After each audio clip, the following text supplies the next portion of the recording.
we can't afford to rebuild our house right now. We don't have the money to do that. And hopefully we will be able to do that, and we will be able to get our kids' house back.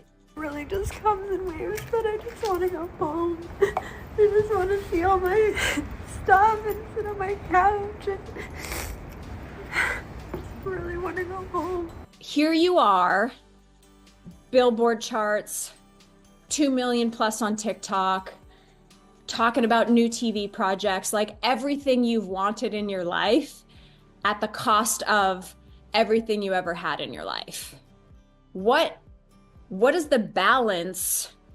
How do you manage the balance of those emotions? I think we do it very differently. For me, it's about the balance, right? For me, it's about feeling the feelings and dealing with it at the time and acknowledging it, talking my son through it, and allowing myself to feel that loss, not staying in it, but moving through it and being able to recognize it. And appreciate it, right? Because there's a lot of good coming out of it. So I am hopeful and grateful. And at the end of the day, all I keep thinking is like, we're healthy, we're alive, we have our children, we have a roof we can rent over our heads, we have water, food, we have the basic things of life that are all that matter. And it really puts all that in perspective. And I'm so thankful for the world and the nation rallying behind us, supporting us, helping us, and lifting up our family in the darkest hour we've ever experienced, and just really coming together to help us to be able to move forward. It was just once, like right after everything was at zero and our town was gone, our parents' house, our house, all of our local business, it's our whole world. We tried not even to leave the Palisades. When we were at zero, it was just that. It was the first time I've really ever seen Heidi with so much fear in her eyes, and just like, and it was so scary for me. So I was like, Heidi's usually the rock and like everything's gonna be fine. And then when I saw like that, like we have nothing type energy, I was like, no, we're gonna make it. We're gonna find the good in this. And that's all I try to focus on 24 hours a day, even when I'm sleeping. How do you explain this to the kids? Because they're so young, you don't want to traumatize them, but at the same time, everything's gone. The most important thing that we did throughout this was not let him see any TV, any interviews, any photos, because there's no reason to have that trauma and to associate it with an image. So we just really have kept that between us and certain conversations between us.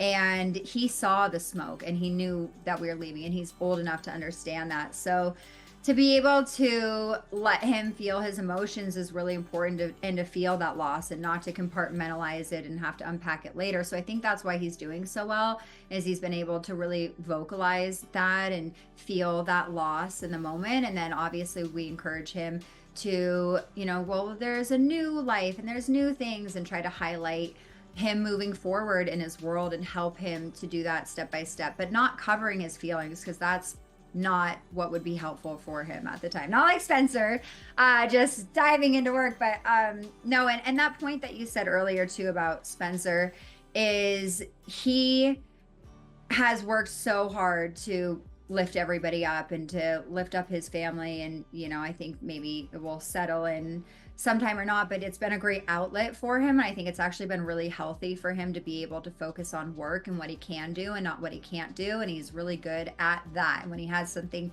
tangible, we've been working on the music for a year back in the studio and doing new songs. So it was the perfect moment that we were already in the music world and music focused, and that he could just really take off with that. So, we're just all trying to get through it as a family and have our different roles and try to support each other in whatever way that we need. And that's what we're doing for our son as well.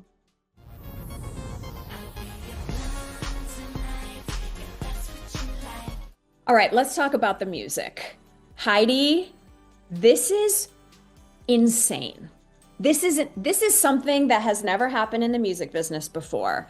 There have been TikTok songs that have made their way onto the charts, etc. Having an album that is 15 years old go onto the Billboard Hot 200 is unheard of. You are breaking boundaries. You are breaking the rules of the music business. You are pissing off a lot of people who put out a 2024 album and a 2025 album. What does this feel like? First off, let's say number 53 on Billboard 200, because, you know, it's not like 189 with all due respect to those people in that spot, but 53. And she has the number 1 dance album on Billboard and number 2 dance, single, excuse me. I mean, I know it's a question that Heidi, the stats, all I think about. It's so incredible. It just means so much more that it's heartfelt, and it's not just people who like my music. It's really a movement of people trying to support us through our darkest hour and supporting our family. And so much of it is that, you know, thanks to Spencer really raising that awareness and rallying everybody behind us. So it feels like teamwork, you know. I'm not feeling it's a different feeling, you know. So it's like, okay, I'm just so thankful everyone's supporting us. And I think with that, people are actually enjoying the music. They're like, all right, well, I bought it and I'm listening to it, and actually now I really like it. So it's an interesting route, but regardless, it feels incredible to have everyone's support and everyone's love, and to really help us, because that does help us, and that is helping us, because we can't afford to rebuild our house right now. We don't have the money to do that, and hopefully we will be able to do that, and we will be able to get our kids' house back, you know. And we want that. We want our life back. So and we want to help other people. We want to help our community doing that. We want to help our friends. We want to help small businesses. We want to be able to rebuild the Palisades, and a lot of people can't afford to go back there. And so whatever way we can help, whatever way we can do, and we want to be able to do that for our children first and foremost. Would you be interested in doing like a real record deal, like touring? Like, is pop stardom part of the plan now? I would, you know, I'm open, definitely open to whatever success would come. So I haven't been presented with a major record deal, but I'm pretty sure I would take it.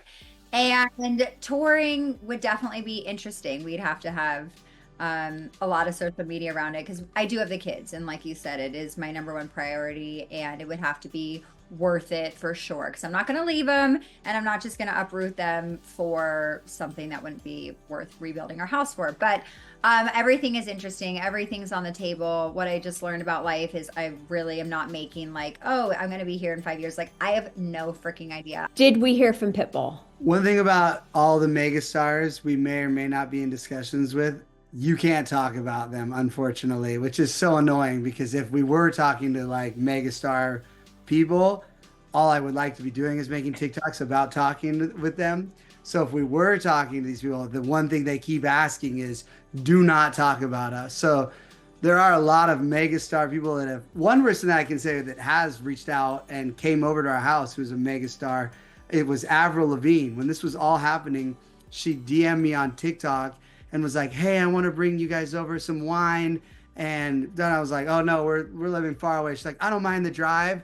I was like, oh, I'm not saying no to Avril Lavigne.